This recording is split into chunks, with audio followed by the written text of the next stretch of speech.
My sister threw a wine glass and had a screaming outburst at Thanksgiving because I didn't tell her about my pregnancy before announcing it to everyone. So I revealed her biggest secret to all. What would you do if, in a moment of pure, desperate rage, you accidentally exposed your own sister's secret affair? A secret so devastating it shattered her marriage. All because she chose to publicly humiliate you during your most precious announcement. Because that's exactly what happened to me. My husband, Ethan, and I had been trying to get pregnant for 2 long years. Then, in early October, we finally saw those 2 pink lines. We were ecstatic but also absolutely terrified. A year before, we'd suffered an early miscarriage and it had utterly devastated us. My doctor said everything looked good this time, but she wisely recommended we wait until after the 12-week mark to share the news just to be safe. We decided Thanksgiving would be perfect. The whole family would be together and I'd be 14 weeks along by then. I only told my brother Caleb and my cousin Maya. They knew about the miscarriage and had been checking in on me constantly. They promised not to say a word and they actually kept their promise. But then there's my sister Serena. She's 34, has 4 kids and firmly believes that makes her the family's ultimate pregnancy expert. The week before Thanksgiving she called me fishing, asking if I had any news to share. I played it cool, just said I was looking forward to seeing everyone. She kept pushing, saying I seemed different lately, wondering if something was going on. I quickly changed the subject to her kids and she eventually let it go, but I could tell she was suspicious. The thing about Serena is she literally cannot keep information to herself. When I got into my master's program I told her first, so excited to share with my sister. An hour later she called our mom and announced it before I even could. When Ethan proposed I called her, crying happy tears, and she immediately posted it online, tagging our entire family before I had a chance to tell anyone myself. When I got promoted she spilled the beans at Sunday dinner before I even arrived. She always claims she's just so excited, she can't help herself. But it's never about me. It's always about her being the one with the information, the center of attention. So this time Ethan and I were firm. We wouldn't tell her until we told everyone. Thanksgiving arrived. After dinner I stood up heart pounding and announced our exciting news. We're expecting. Due in May. Cheers erupted. Hugs all around. Everyone was thrilled. Everyone except Serena. He just stared at me. Then her face contorted and she started to cry. Not happy tears. Angry tears. She demanded to know how long I'd known. About 6 weeks, I told her, trying to keep my voice steady. That's when she completely lost it. She shot to her feet, yelling, "You were supposed to tell me first." She screamed that she told me about all 4 of her pregnancies before anyone else, and I had betrayed her by not doing the same. "Sisters are supposed to share everything," she shrieked. "You made me look stupid." My mom tried to calm her down, but Serena turned on her. "Did you know?" she accused. When Mom said no, Serena's eyes darted around the room. Who did know? Caleb and Maya stayed silent, but Serena figured it out. She started screaming at them too for keeping secrets. She declared the whole family was against her, treating her like she couldn't be trusted. My dad, usually so placid, finally spoke up, telling her to calm down and be happy for me. But Serena spat back. How could she be happy when I deliberately excluded her from the most important news?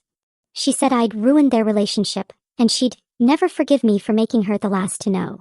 Then she went after Ethan, accusing him of turning me against her. Ethan, ever calm, just said we wanted to wait until we were sure everything was okay. Serena scoffed.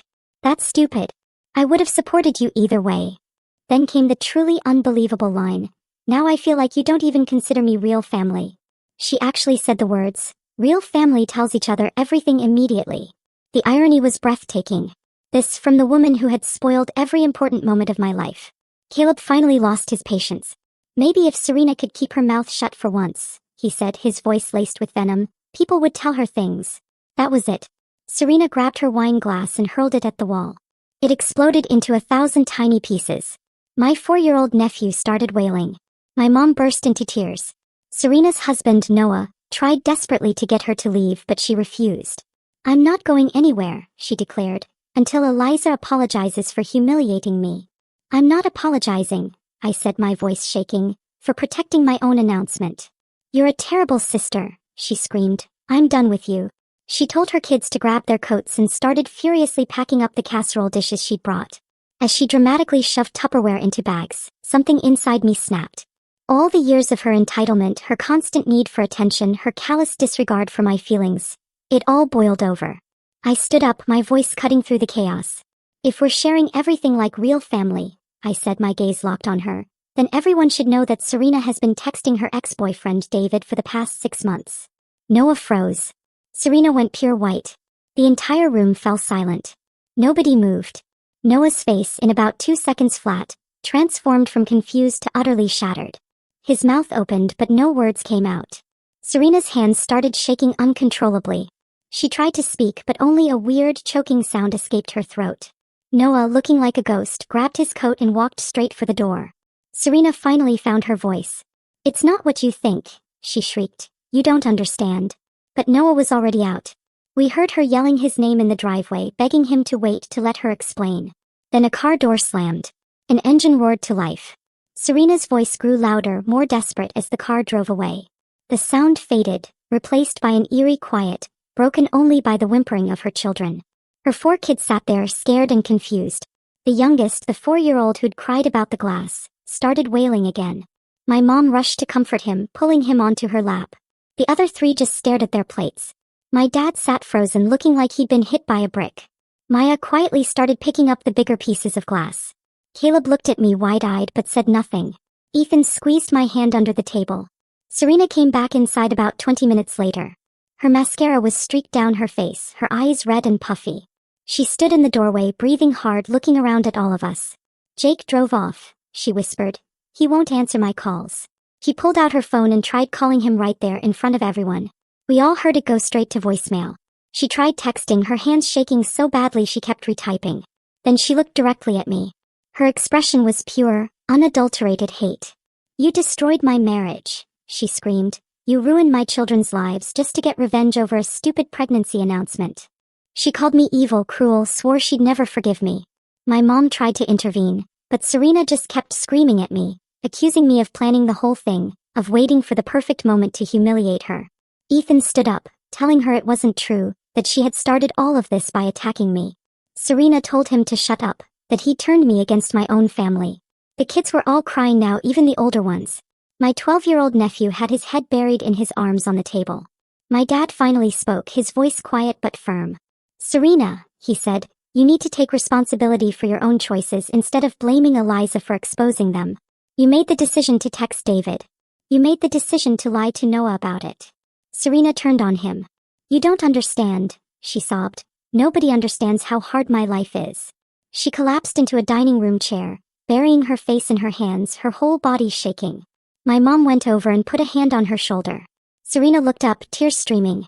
"I've been so unhappy for years," she confessed, "but I didn't know how to fix it." She said being a mom to 4 kids was exhausting. Noah worked all the time and she felt invisible. Texting David made her feel like herself again, like the person she used to be. She never meant for it to go this far, never physically cheated, but she knew it was wrong. She kept apologizing, but her eyes were fixed on my mom, not me. My mom suggested Serena take the kids home, that we all needed space. Serena nodded, gathering coats and shoes. Her kids wouldn't even look at her. The 12-year-old took his little brother's hand and led him out. Serena didn't glance at me as she herded them to her van and drove away. After they left, Maya got the broom and swept up the glass. Caleb and I cleared the table in silence. My mom cried quietly at the kitchen sink. My dad sat staring blankly. Ethan helped me carry dishes to the kitchen. The whole house felt heavy, sad. Nothing like Thanksgiving was supposed to be. Ethan and I left an hour later. The drive home was silent at first. Then halfway there I just broke down. I couldn't stop crying. All I could think was how I'd wanted this to be a happy memory, announcing our baby, and instead, it had become this horrible disaster. Ethan reached over and held my hand. He told me Serena's choices weren't my fault. He reminded me she had attacked me first, thrown a glass, had a meltdown because I didn't tell her my pregnancy news early. He said I had every right to defend myself. I knew he was right, but I still felt terrible. I kept seeing Noah's face. That moment it changed from confused to utterly broken. I kept hearing Serena's kids crying. Ethan pulled into our driveway, turned off the car. He hugged me, letting me cry on his shoulder. "We're going to be okay," he murmured. "The baby's going to be okay. That's what matters most." Inside I took a long shower and cried some more. Ethan made tea and we sat on the couch, a movie playing but neither of us really watching it. The next morning I woke up to 17 missed calls from different family members. Texts from my mom, my dad, Caleb, Maya, even cousins I barely talked to. The longest was from my mom asking how I knew about David. I called her back immediately. She answered on the first ring. I explained everything. How I'd seen the texts last month when Serena asked me to check a message while she was driving. I'd seen David's name pop up with a bunch of heart emojis. When I opened it, there were dozens of messages going back months. They were flirty, inappropriate. I'd been carrying that knowledge, not knowing what to do. My mom sighed, a long, weary sound. She wished I'd told her privately instead of announcing it like that. I shot back that I wished Serena hadn't thrown a glass and screamed at me for protecting my pregnancy announcement. Mom was quiet for a minute. Then she conceded she understood I was defending myself. But the way you did it caused a lot of damage. I asked if she talked to Serena. She said Serena had called her at 3 a.m. hysterical. Noah still wasn't answering and Serena didn't know where he was. My dad called an hour later. He supported me, said Serena needed a wake-up call about her behavior. She'd been entitled for years, he said, treating people badly without consequences. But he was worried about Noah and the kids. He asked if I knew anything more about David beyond what I'd said at dinner. I told him I'd only seen a few flirty texts, not how deep it went. I don't know if they met up or if it was just texting, I admitted. Dad said Noah was probably trying to figure that out too. He hoped they could work it out for the kids' sake, but he wouldn't blame Noah if he couldn't get past it. We talked for a while. Holidays were supposed to bring families together, he mused, but this one had blown everything apart. Before hanging up, he told me to take care of myself and the baby, and not let all this stress affect my pregnancy. 3 days went by with no word from Serena. I texted her once to ask if she was okay, but she didn't respond. Caleb called, said he'd driven by her house. Her van was there, but no one answered the door. My mom was worried sick, calling Serena constantly. Serena only answered once to say she was fine and needed space. Noah finally responded to my dad's messages on the 3rd day. He was staying at his brother's place, Justin, and needed time to think. Dad asked if he wanted to talk. Not yet, Noah said. That same afternoon, Justin called my dad wanting to know what exactly happened at Thanksgiving, because Noah wouldn't give details. My dad explained the whole thing. My announcement, Serena's meltdown, the wine glass, and then my revelation about David. Justin was silent for a long time. Then he said Noah had shown up at his door Thursday night, looking destroyed, and had barely spoken since. Noah just sat on his couch, staring at the TV without watching it. Justin asked my dad how serious the thing with David was. Dad said none of us knew for sure, but Serena had admitted texting him for months. Justin's voice was grim. This is going to get ugly, he said. Hope everyone's ready for it. I spent the next few days basically hiding in our apartment. Ethan had to go back to work on Monday, leaving me alone with my thoughts and my phone, which kept buzzing with messages. Most of them I ignored. Caleb showed up on Tuesday evening with Chinese takeout, letting himself in with our spare key.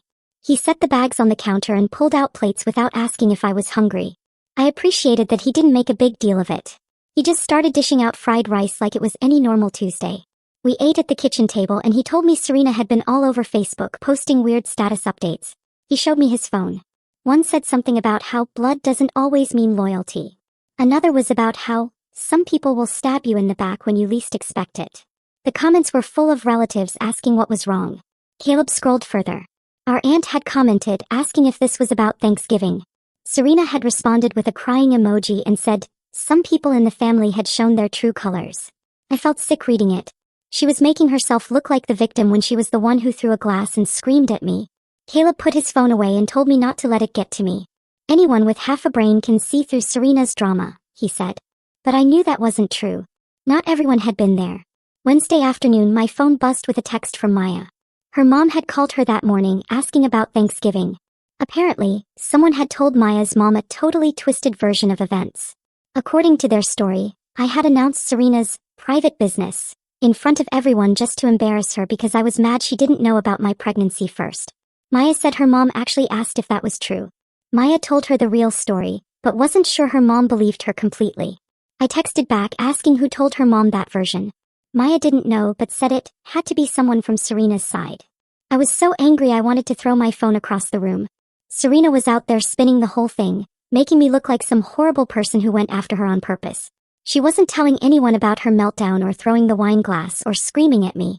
I texted Maya back, I can't believe Serena is doing this. Maya sent a string of messages saying half the extended family probably thought I was the bad guy now. She said Serena had always been good at playing victim and making people feel sorry for her. I knew that was true, but it didn't make it any less frustrating. Thursday morning my mom called. I almost didn't answer, but I knew she'd just keep calling. She asked how I was feeling and if the baby was okay. I told her everything was fine physically. Then a pause. She said she wanted to have a family meeting on Sunday. Everyone needed to sit down and talk through what happened calmly like adults. She specifically said Serena and Noah were invited if they'd come. My stomach dropped. The last thing I wanted was more family drama. I told my mom I didn't think that was a good idea, that I didn't need the stress. She understood but argued, we can't just let this fester and tear the family apart. I countered that Serena was tearing things apart by lying about what happened. My mom sighed, that's exactly why we need to talk face to face. After I hung up, I told Ethan about it. He was loading the dishwasher and stopped to look at me. Maybe we should go, he said, so we can tell everyone our side of the story. I wasn't convinced, but he pointed out that if we didn't show up, Serena would control the whole narrative. He was right. I texted my mom back. We'd be there. Sunday came way too fast. Ethan and I drove to my parents' house, my stomach in knots the whole way. Caleb was already there on the couch. Maya arrived a few minutes later. My parents were in the kitchen making coffee and setting out cookies, acting like this was some normal family gathering. Then Noah walked in. Alone. He looked terrible. His eyes were red, dark circles beneath them, like he hadn't slept in days. My mom asked where Serena was. Noah pulled out his phone, showed us a text. It said she refused to be in the same room as me and had nothing to say to any of us. My dad shook his head, muttering under his breath. We all sat down in the living room. It was painfully awkward. No one knew how to start. Finally, Noah spoke. His voice cracked as he explained he'd confronted Serena about David the night of Thanksgiving after they got home. She'd admitted everything. He said they'd been texting every single day for 6 months. She'd also confessed to meeting David for coffee twice. Once in September and again in early November.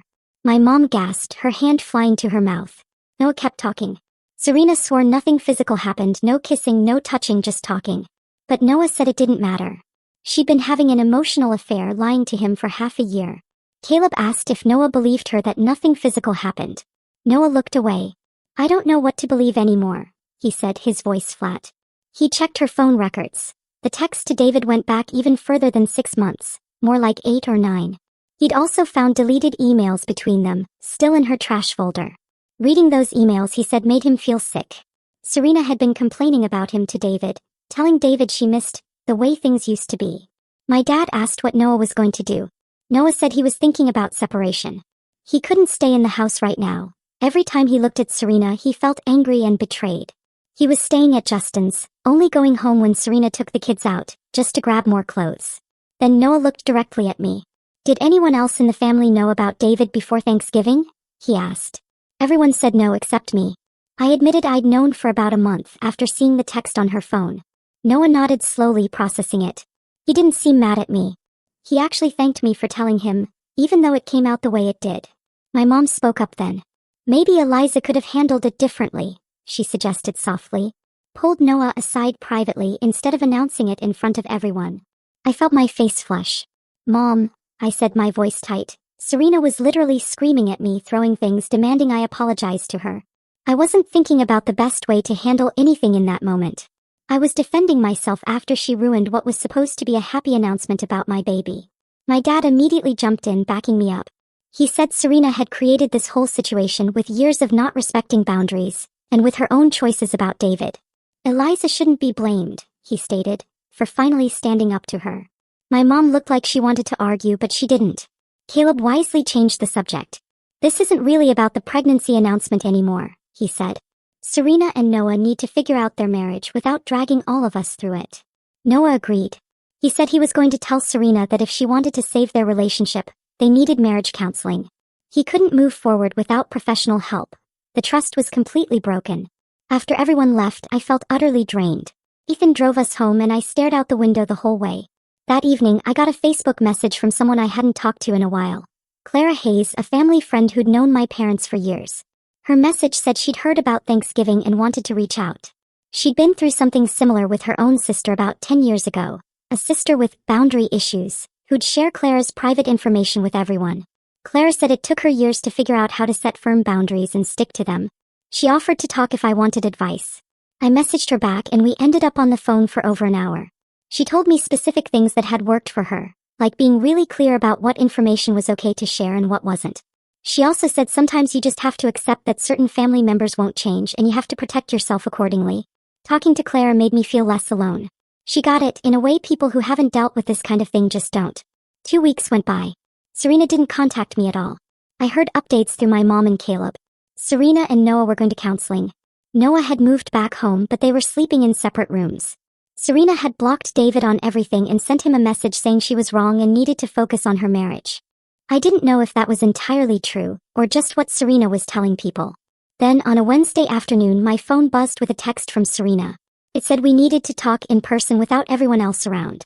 My hands shook as I read it. I showed Ethan, and he immediately asked if I wanted him to come with me. Yes, I said without hesitation. I wasn't ready to face Serena alone. I texted her back, suggesting a coffee shop near our apartment. She agreed. We set it for Saturday morning at 10 o'clock. Saturday came and I barely slept. Ethan and I got to the coffee shop 15 minutes early. I ordered a decaf latte and we sat at a back corner table. Serena walked in right at 10 o'clock. She looked awful. Her hair was pulled back in a messy ponytail, no makeup. Dark circles under her eyes, just like Noah's had been. She sat down across from us and immediately started to cry. Her whole life was falling apart, she sobbed. Noah barely looked at her anymore and her kids kept asking why Daddy was sleeping in the guest room. She couldn't eat or sleep, she felt like she was losing her mind. Then she looked at me. Throwing that wine glass was wrong, she whispered, her voice raw. There's no excuse for it and I'm sorry. I didn't say anything. I just waited. Serena kept crying. She admitted she'd been jealous of me for years. Everything seemed to come so easily to me. My education, my career, my marriage to Ethan. She felt stuck, unhappy, and watching me succeed at everything just made it worse. I couldn't believe what I was hearing. Serena had always seemed so happy with her life. 4 kids, a nice house, a hardworking husband. Meanwhile, I'd been struggling to get pregnant for 2 years, dealing with a miscarriage that broke my heart.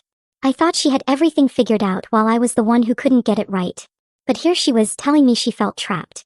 Being a mom was all she did anymore, she said. She loved her kids, but sometimes she forgot who she was before them. Watching me travel for work, go out with friends, have time for hobbies, it made her feel like she'd given up everything. She knew it was wrong to resent me, but she couldn't help it. She wiped her eyes with a napkin. Texting David made her remember when she was young and had her whole life ahead of her. It was stupid, she knew it wasn't real, but it felt good to have someone ask about her day, to care what she thought. Ethan reached over and squeezed my hand under the table. Serena looked at both of us. She was sorry for throwing the glass. She was sorry for ruining my pregnancy announcement. She knew she had a problem with needing attention, with being the first to know things. It made her feel important when she could share news before anyone else. Her therapist, Dr. Ben Carter, was helping her understand why she did it. Noah had told her. Counseling where he was leaving. She'd already had 3 individual sessions and they were starting couples counseling next week. She was trying to change, but it was hard. I sat there for a minute just processing. Then I told her I forgave her for Thanksgiving. I understood she was going through stuff, but I needed her to respect my boundaries from now on. That meant not sharing my personal news without asking me first. It meant not making my moments about her. She nodded. I will try, she promised. She asked if I would consider doing family therapy with her eventually. Dr. Carter thought it might help us rebuild our relationship. I said maybe after we both had some time to work on ourselves separately. He seemed okay with that. We talked for a few more minutes about nothing important. Then Ethan and I got up to leave. Serena hugged me and it felt different from usual. Less performative, more genuine. In the car, Ethan asked how I felt. Cautiously hopeful, I said, but still hurt. I wanted to believe Serena was really changing, but I'd heard promises before. He said we'd take it one day at a time. When we got home, I took a nap. The whole thing had drained me. A few days later, my dad called. Noah had reached out to him. Noah told my dad he and Serena were starting marriage counseling with Dr. Ben Carter, who specialized in affairs and trust issues. Noah had moved back into the house but was sleeping in the guest room. He had conditions for staying. Serena had to be completely honest about everything with David. She had to go to individual therapy. She had to respect boundaries with her phone and social media. My dad said Noah seemed serious about making it work, but also serious about his expectations. I was glad Noah wasn't just letting it slide. Serena needed to face real consequences. My next doctor appointment was 2 days after that conversation. Ethan came with me like always. The ultrasound tech said the baby was growing perfectly. My doctor came in, checked my blood pressure. Everything looked great. She asked about my stress levels and I admitted the family drama had been rough. She said she could tell from my last appointment that I was tense, but this appointment showed the baby was doing fine despite everything. She reminded me that I needed to take care of myself, not let family stuff affect my health. The baby needed me to stay calm and healthy. I promised I would try. That weekend, my phone buzzed with a text from Serena. It was a photo of a piece of paper. Homework from her therapist. The assignment was to write down every time she'd crossed someone's boundaries and think about making amends. I zoomed in on the photo. My pregnancy announcement was at the top, but there were so many other things. She told my mom about Caleb's girlfriend before he could. Posted about Maya's new job. Shared my cousin's engagement news in the family group chat. Told people about my dad's health scare when he'd specifically asked her not to. The list went on and on. 12 different incidents on the first page alone. Seeing it all written out made me realize this wasn't just about me. Serena had been doing this to everyone for years. I texted her back saying I appreciated her being honest about it. He sent a heart emoji. My mom called a week later sounding worried. Christmas was coming up in a few weeks. Did I think we could all get together without more drama? I said I didn't know, but I was willing to try if everyone else was. She suggested something casual instead of a big formal dinner. Appetizers and games at our house. Lower pressure. I said that sounded better than trying to recreate a normal holiday. She talked to everyone else. A few days later she texted our family group chat with a plan. Everyone responded that they were okay with it. The following Saturday, Caleb and Maya came over to help us start setting up the nursery. Ethan had painted the walls the weekend before. Now we needed to assemble furniture, organize baby clothes. Caleb worked on the crib while Maya helped me fold tiny outfits. She held up a onesie that said, "Mommy's Little Miracle," and joked that at least my baby would have plenty of stories about family dysfunction to learn from. I laughed because it was true. This kid was going to grow up hearing about the Thanksgiving when Aunt Serena threw a wine glass. Ethan brought us pizza for lunch and we ate sitting on the floor surrounded by boxes. It felt good to focus on something positive instead of all the drama. By the end of the day, the crib was built, the dresser assembled. The room was starting to look like an actual nursery. On Tuesday, I got a notification that I had mail. A letter from Serena. No return address, but I recognized her handwriting. I opened it as I walked upstairs. 2 pages long. She started by saying Dr. Carter helped her write it, but the words were all hers. She was sorry for every time she'd stolen my moments. She listed specific examples going back years. My graduation, my engagement, my promotion. She understood now that she did it because she felt invisible in her own life. Making herself the messenger made her feel important, needed. It was selfish, she said, and wrong. She'd hurt me over and over and never really apologized before. She wasn't asking me to forgive her right away or trust her again immediately. She just wanted me to know she understood what she'd done and why it was wrong. She was committed to changing even if it was hard. There were no excuses in the letter. No, but I was just excited, or, I didn't mean to hurt you. Just straight accountability. I read it twice, then showed it to Ethan. He said it seemed like real progress. I agreed, but part of me was still waiting for the other shoe to drop. Christmas came faster than I expected. My mom called the week before, asking if everyone was still okay with the casual gathering idea. Yes, I said, and asked if Serena was planning to come. Mom said Serena confirmed she'd be there with her family and seemed excited. I felt nervous but also curious. Were the changes real or just temporary? Ethan reminded me we didn't have to stay long if things got uncomfortable. We could always leave early if Serena started acting like her old self. The morning of Christmas Eve, my dad texted me. He talked to Noah the night before. Noah told him the marriage counseling was actually helping them communicate better for the first time in years. Serena had been completely open with her phone and told him everywhere she went. She'd blocked David on all social media and messaging apps. She even wrote David a message before blocking him, saying she was wrong to talk to him and needed to focus on fixing her marriage. My dad said Noah seemed cautiously hopeful they could work things out. I texted back asking if he thought Serena would actually keep it up or if this was just temporary. My dad said only time would tell, but he'd never seen her take responsibility like this before. We arrived at my parents' house around noon. Caleb was already there helping set up appetizers.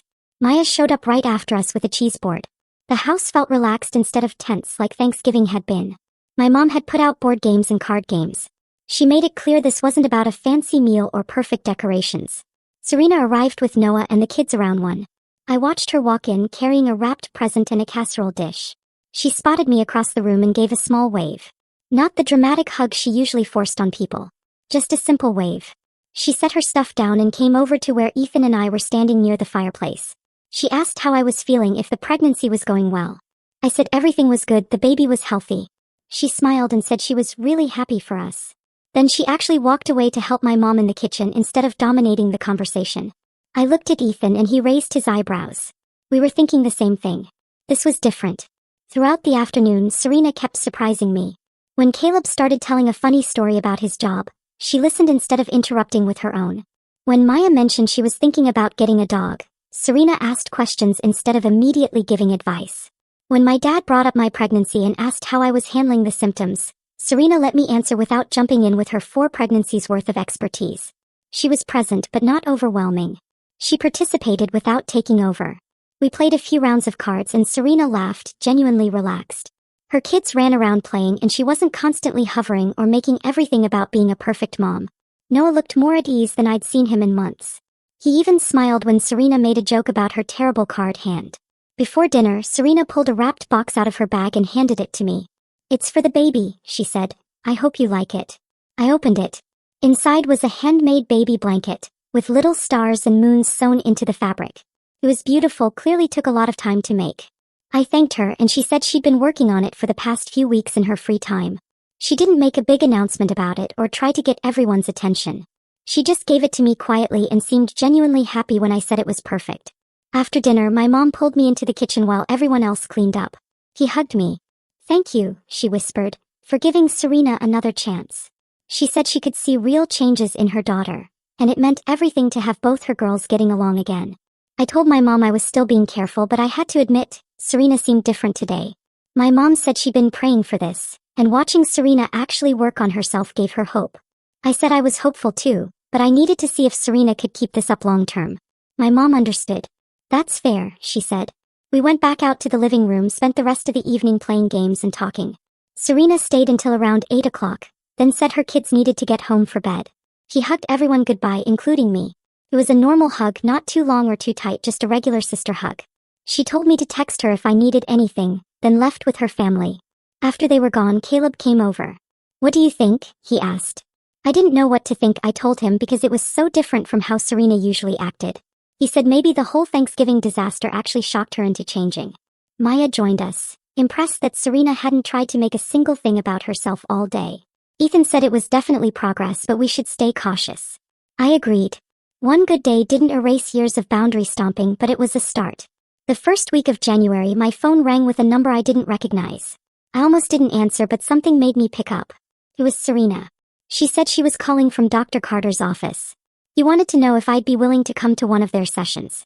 He thought it would help if we could talk through our relationship issues with a professional to guide the conversation. My stomach dropped. The idea of sitting in therapy with Serena sounded terrible. But then I thought about my baby and how I wanted them to have a relationship with their aunt and cousins. I asked Serena if this was something she actually wanted, or if Dr. Carter was making her do it. She said she wanted to try because she missed having me as her sister. I told her I needed to think about it and talk to Ethan. He said that was fine. I hung up and immediately called Ethan at work. He said it was my decision, but he thought it might be good to have a neutral person there to keep the conversation productive. I talked to Maya that night and she said the same thing. Caleb said he'd support whatever I decided. I spent 2 days thinking about it before texting Serena that I'd come to one session. She sent back a thank you message and said Dr. Carter's office would call me to schedule. 3 days later, I walked into a small office building and found the right suite number. Serena was already in the waiting room looking nervous. She gave me a weak smile and I sat down across from her. Neither of us said anything. A door opened and a man in his 40s with glasses came out. He introduced himself as Dr. Carter, shook my hand and led us into his office. We sat on opposite ends of a couch. Dr. Carter sat facing us and thanked me for coming. He said the goal today was just to start opening up communication and he'd help make sure we both felt heard. He asked me to start by explaining how Serena's behavior over the years had affected me. I took a deep breath. It made me feel like I couldn't trust her with anything important in my life. Every time something good happened to me, she had to be the one to tell everyone else first. It made my accomplishments feel like they belonged to her instead of me. I said the pregnancy announcement was the final straw because I'd already lost one baby, and I needed to protect this one. Dr. Carter nodded and asked Serena if she understood what I was saying. Serena's eyes were filling with tears, but she said yes. She said she never thought about how her actions made me feel because she was too focused on how being the messenger made her feel important. Dr. Carter asked her to explain that more. Serena said she felt invisible in her own life most of the time. She had 4 kids and a husband, but felt like she'd lost herself completely. When she got to share other people's news, it made her feel relevant and needed. It was selfish and wrong, and she understood that now. I felt myself getting emotional hearing her admit this stuff out loud. Dr. Carter asked me how it felt to hear Serena's explanation. I said it helped me understand why she did it, but it didn't erase the hurt. Serena nodded and said she wasn't asking me to forget everything. He just wanted a chance to be better. Dr. Carter said that was a good place to start and asked if we were both willing to work on rebuilding trust. We both said yes. I spent the next few weeks going to therapy with Dr. Carter and having coffee dates with Serena where we practiced talking without falling into old patterns. She was trying hard to listen instead of just waiting for her turn to talk. Ethan said he could see the difference in how she acted around me. My belly was getting bigger every day and I felt the baby moving more and more. Serena texted me one morning, asking if she could stop by that afternoon. I said yes. She showed up at 2 with a bunch of containers. She'd brought freezer meals she spent all morning making. Casseroles, soups, pasta dishes, all labeled with cooking instructions. She said she wanted to help after the baby came and figured ready-made dinners would be useful. I was surprised and touched. She didn't have to do that. She asked what else I might need and I told her I wasn't sure yet since this was all new to me. She said to let her know anytime, and that she didn't expect to be in the delivery room or anything. She just wanted to be helpful however I was comfortable with. I thanked her and she left after about 30 minutes. Ethan came home from work and saw all the food in the freezer. He said Serena was really making an effort and it showed. 2 weeks later, on a Tuesday night, I was sitting on the couch watching TV when I felt a weird cramping sensation. I stood up and felt water running down my legs. My water broke right there in the living room. Ethan. I called and he came running from the bedroom. He grabbed the hospital bag we'd packed weeks ago and helped me to the car. The contractions started getting stronger on the drive and I was breathing through them like we'd learned in birthing class. Ethan called my parents from the car, told them we were heading to the hospital. My mom answered and asked if we wanted her to tell Serena. Yes, I said. Even though we weren't as close as we used to be, she was still my sister and I wanted her to know. Ethan dropped me at the emergency entrance and went to park while a nurse got me in a wheelchair. They took me up to labor and delivery and got me into a room. The doctor checked me and said I was already 4 centimeters. The contractions kept getting worse and I asked for the epidural. The anesthesiologist came and after about 20 minutes the pain got better. Ethan sat next to me holding my hand while we waited. My parents showed up around 10 o'clock and sat with us for a while. My mom kept telling me I was doing great and my dad looked nervous. Labor went on for hours and hours. I was exhausted, just wanted it to be over. The doctor kept checking my progress and finally around 8 the next morning she said I was ready to push. Ethan stood next to me coaching me through each push. After what felt like forever I heard crying. It's a girl, the doctor announced. They put her on my chest. She was perfect. Tiny and pink with a full head of dark hair. Ethan was crying, I was crying. We couldn't believe she was finally here. The nurses cleaned her up and weighed her. 7 pounds 3 ounces. They handed her back to me wrapped in a blanket and I just stared at her face. My parents came in first to meet their granddaughter. My mom cried and held her while my dad took about 100 pictures. They stayed for an hour before leaving to let us rest. Caleb and Maya came next, bringing flowers and a stuffed giraffe. Maya held the baby and said she was beautiful. Caleb looked scared to hold her but finally did, smiling the whole time. They left after about 30 minutes. Serena showed up last with Noah carrying a big gift bag. She walked over to my bed and asked if she could hold her niece. Yes, I said and passed the baby to her. Serena's face just melted looking down at her. Tears started running down her cheeks. She's so beautiful, she whispered. You're going to be an amazing mom. She only stayed 20 minutes before handing the baby back, saying we should rest. She and Noah left and I felt good about how she handled it. She respected the boundaries without me having to remind her. The first few weeks at home were harder than I expected. The baby cried all the time and I barely slept. Ethan helped as much as he could, but he had to go back to work after 2 weeks. Serena texted every few days asking how things were going. She offered specific things like picking up groceries or coming over to watch the baby so I could nap. She didn't just show up like she used to. She waited for me to say yes before coming over. One afternoon, I was so tired I couldn't think straight, so I texted her asking if she could come hold the baby for an hour. She was there in 15 minutes. I went upstairs and slept while she rocked the baby downstairs. I woke up feeling so much better. She had also done my dishes and folded the laundry. I thanked her. That's what sisters do, she said. Felt different from before. She was helping because I asked, not because she wanted credit for it.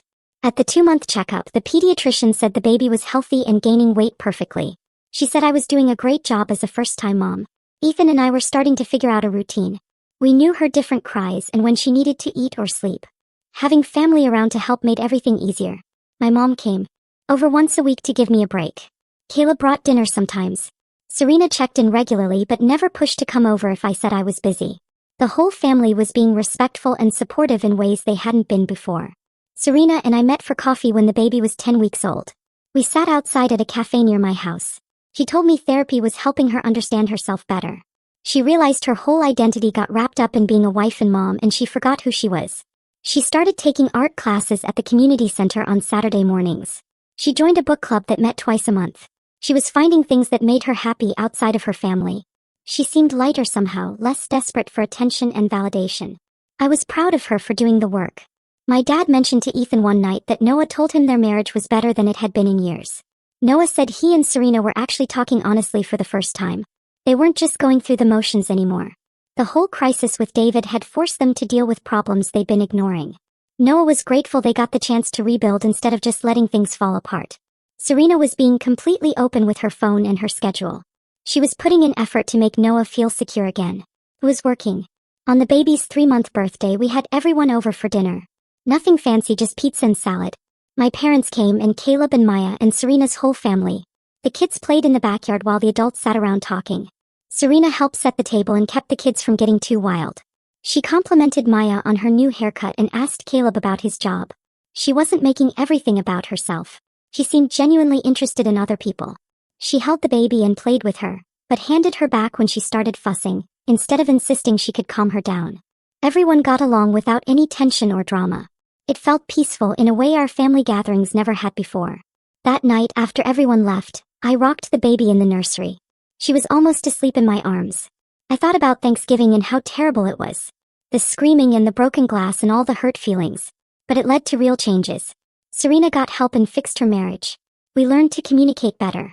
Everyone started respecting boundaries. Our family was healthier now than it had been in years. I was happy my daughter would grow up knowing her aunt is the person she was becoming. Someone who was working on herself and trying to be better, not the person who needed to be the center of attention all the time. I was grateful we all found our way here, even though it was messy and painful getting to this point. The baby fell asleep and I put her in the crib. I stood there watching her breathe for a few minutes before going downstairs to Ethan. This entire journey was painful, messy, and absolutely terrifying. But looking back, I know I did what I had to do for myself, for my baby, and maybe, just maybe, for Serena too. What would you have done in my place? Have you ever had a family member cross so many boundaries that you felt forced to make an impossible choice? Tell me what you think in the comments below. I really want to know.